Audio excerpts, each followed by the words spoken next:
If you've watched any of my other videos, then by now you guys know that this past June my husband and I got married and we went to Greece for our honeymoon, and we actually went through a tour company called EF Ultimate Break.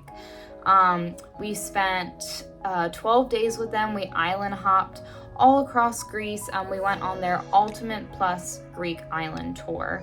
We absolutely do not regret traveling with EF Ultimate Break. We actually have 3 more trips planned, 2 in 2023. We're going to Thailand and Peru, and then in 2024 so far we have a Croatia trip booked with them. There are some things, however, going into the Greek Islands tour that I wish I had known prior to going. I absolutely do not regret it, but there are some things that I wish I had known beforehand.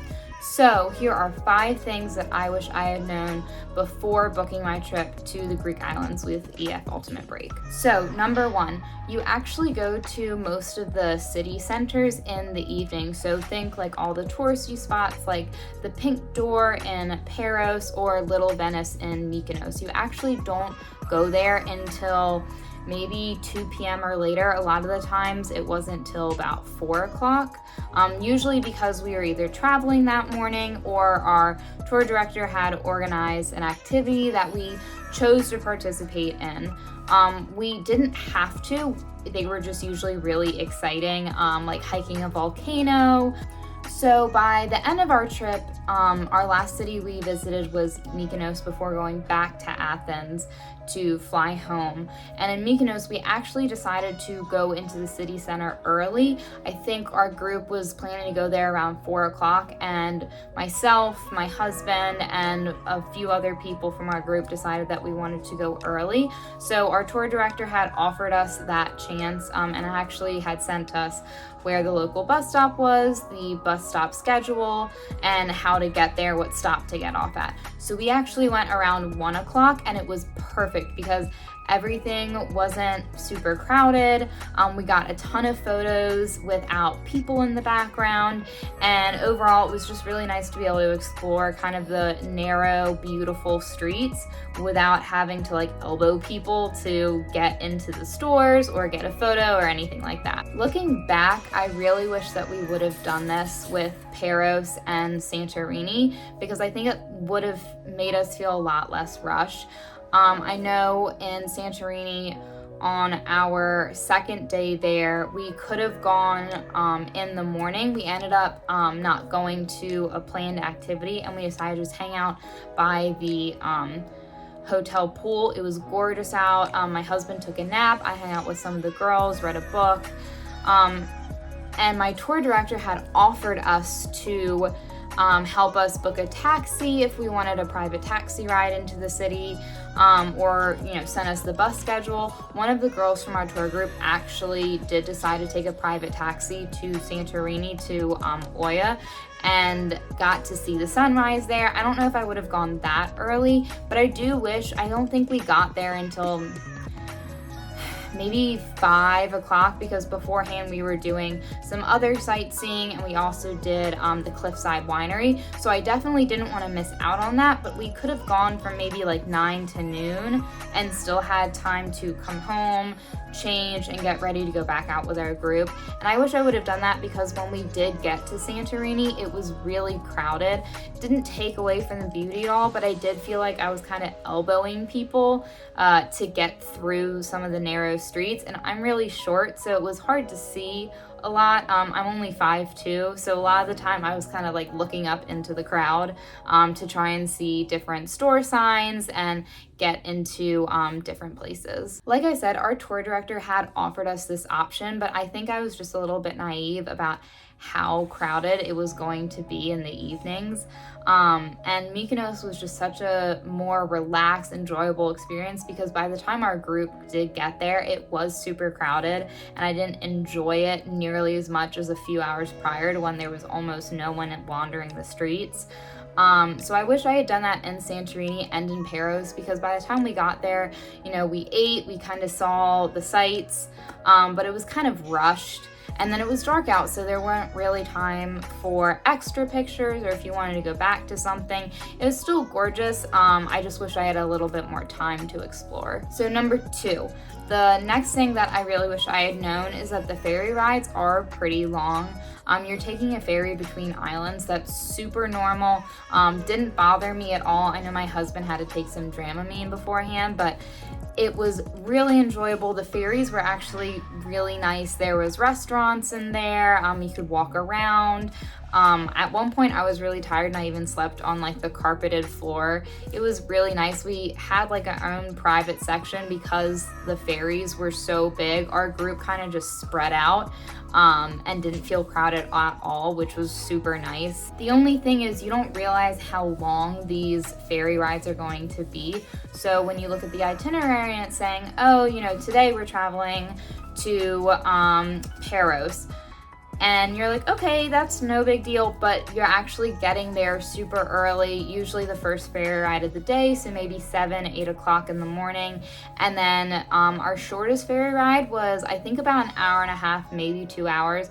And our longest ferry was the first ferry we took, because we went to Santorini first after landing in Athens, and that was a 5-hour long ferry, and I had no idea it was gonna be that long. I was also kind of hungover, so that didn't help. But I wish I had realized how long that time would be traveling between them. Like I said, it was great. I just wish I had known that going into it, so I kind of had more of an idea of what to expect when they say, you know, you're gonna take a ferry to the next island, and kind of have a time or an idea of how long that would take up and how much of your day was going to be going into that. Okay, so number 3, don't be afraid to ask for photos.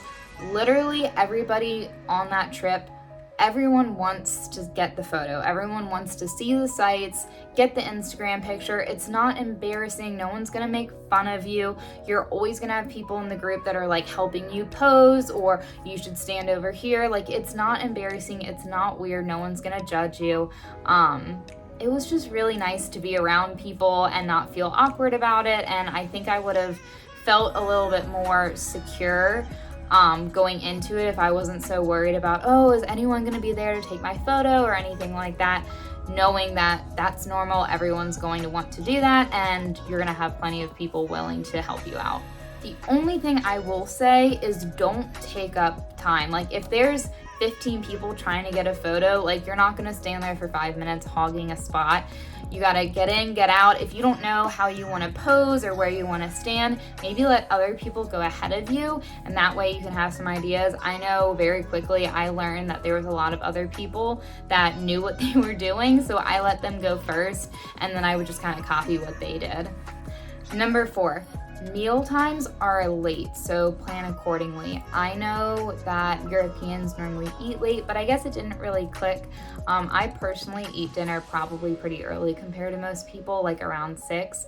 But in Europe, you might not be eating dinner till like 8 o'clock or later. So just be prepared for that. You had the option at every single meal to explore by yourself, eat by yourself, go off with a smaller group of people.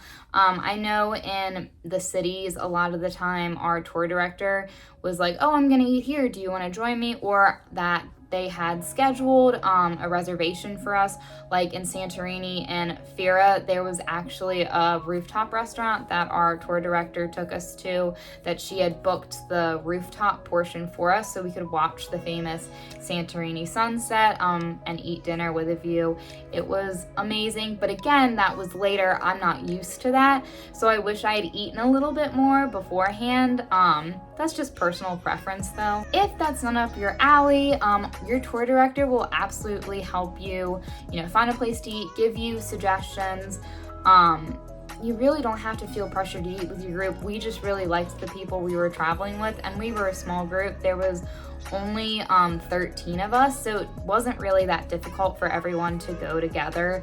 and it just kind of changed things up so that you weren't by yourself. That's part of the appeal of traveling with EF, because then you're not eating meals alone. Again, there was actually one person in our group who a lot of the time ate meals by herself. She would come with us to dinner sometimes, but for like lunches and stuff, she would do her own thing. With EF Ultimate Break, breakfast every day is included, so you don't have to worry about that.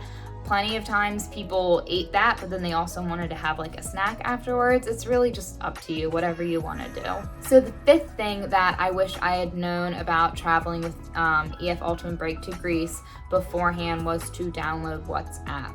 I actually had it downloaded from a trip to Italy I'd taken with them a couple years ago, and I just never deleted it off my phone.